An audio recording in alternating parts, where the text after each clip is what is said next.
భవన నిర్మాణ నిబంధనల్లో కీలక మార్పులు చేసింది తెలంగాణ సర్కార్. టీడీఆర్ అంటే ట్రాన్స్ఫరబుల్ డెవలప్మెంట్ రైట్స్ వినియోగంపై ప్రభుత్వం కొత్త మార్గదర్శకాలు జారీ చేసింది. బిల్డర్లు, డెవలపర్ల అభ్యర్థనలతో పాత నిర్ణయాలను సవరించింది. తాజా నిర్ణయం నిర్మాణ రంగానికి ఊతమిచ్చేలా ఉందని నిపుణులు చెబుతున్నారు. అయితే పర్యావరణానికి టీడీఆర్ వల్ల హాని జరిగే ఆస్కారం ఉందని పలువురు అభిప్రాయపడుతున్నారు. బిల్డింగ్ రూల్స్ ను సవరిస్తూ మున్సిపల్ అడ్మినిస్ట్రేషన్ శాఖ కీలక జీవో జారీ చేసింది. ముఖ్యంగా టీడీఆర్ వినియోగంపై గణనీయమైన మార్పులు తీసుకొచ్చింది. ఇంతకు ముందు 10 అంతస్తులకు పైగా నిర్మించే భవనాలకు 10% టీడీఆర్ తప్పనిసరి చేసిన ప్రభుత్వం ఇప్పుడు ఆ నిబంధనలను సడలించింది. మార్కెట్లో టీడీఆర్ అందుబాటులో లేక ఇబ్బందులు ఎదుర్కొంటున్నామని బిల్డర్లు చేసిన విజ్ఞప్తిని ప్రభుత్వం పరిగణనలోకి తీసుకుంది. కొత్త మార్పుల ప్రకారం 10 నుంచి 20 అంతస్తుల మధ్య నిర్మించే భవనాలకు 3% టీడీఆర్ వినియోగించాలి. ఇక 21 అంతస్తులకు పైగా ఉన్న హైరైజ్ భవనాలకు 5% టీడీఆర్ సరిపోతుంది. ఈ సడలింపులతో నిర్మాణ రంగానికి ఊరట లభించనుంది.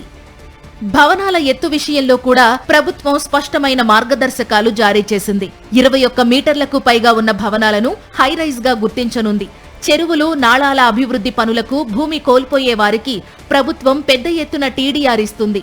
ఎఫ్టీఎల్ పరిధిలో భూమి కోల్పోతే 200% టీడీఆర్, బఫర్ జోన్లో కోల్పోతే 300%, బఫర్ జోన్ వెలుపల కోల్పోతే 400% టీడీఆర్ ఇస్తుంది. ముఖ్యంగా చెరువుల అభివృద్ధి, నాళాల విస్తరణ, రోడ్ల అభివృద్ధి కోసం తీసుకునే ప్రైవేటు భూములకు కూడా 400% టీడీఆర్ మంజూరు చేయనుంది. 9 floor 10 floors అనేది కూడా మనకు హైరైజ్ కింద వచ్చేది. బట్ ఇప్పుడు అది హైరైజ్ కింద తీసుకోకుండా అట్లీస్ట్ అది 18-19 అంటే ఫ్లోర్స్ ఉంటే తప్ప మనకు హైరైజ్ కింద లేకుండా దాన్ని పెట్టడం జరిగింది. నెంబర్ 1. నెంబర్ 2 ఏంటంటే ఇక్కడ సిటీ కోర్ ఏరియాలో ఉన్నటువంటి వాటిలలో ఈవెన్ స్మాలర్ ప్లాట్స్లలో కూడా ఒక ప్లాట్ వాళ్ళు కానీ లేదా 3-4 కలిసి వాళ్ళు కనుక డెవలప్మెంట్ చేయాలనుకుంటున్నప్పుడు ఓల్డ్ సిటీ ఇంకా పురాతనమైనటువంటి ఇంకా వెనుకబడినటువంటి ప్రాంతంగా కాకుండా వాళ్ళు ఏదైనా రీడెవలప్మెంట్ చేయాలనుకున్నప్పుడు ఆ సెట్ బ్యాక్ రూల్స్ కానీ ఏదైనా వచ్చినప్పుడు వాళ్ళకి చాలా ఇబ్బందికరంగా ఉండేది.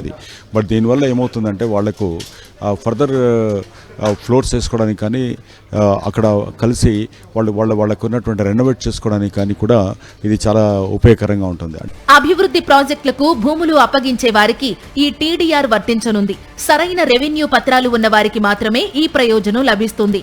టీడీఆర్ మార్కెట్ డిమాండ్ పెంచే దిశగా ప్రభుత్వం తీసుకున్న ఈ నిర్ణయం ఒకవైపు నిర్మాణ రంగానికి ఊతమివ్వగా, మరోవైపు పర్యావరణానికి ఒక చోట లాభం జరిగినా మరో చోట నష్టమే అంటున్నారు పలువురు రియల్ ఎస్టేట్ ఎక్స్పర్ట్స్.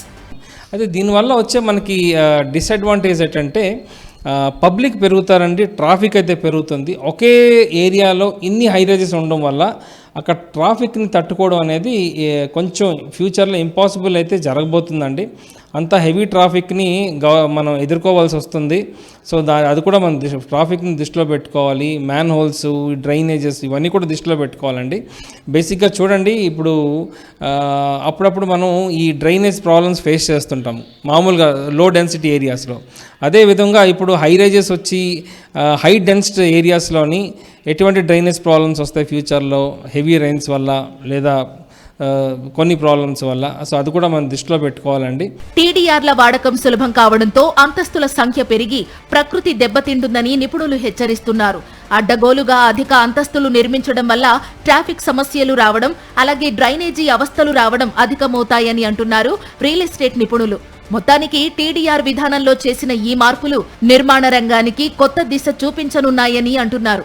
బిల్డర్లకు ఉపశమనం కలిగించి వారు అధిక ఫ్లోర్లు వేసి ధరల్లో ఏమైనా తక్కువ చేసి సామాన్యుడికి ఊరట కలిగిస్తారా అంటే అది అనుమానమే అని అంటున్నారు.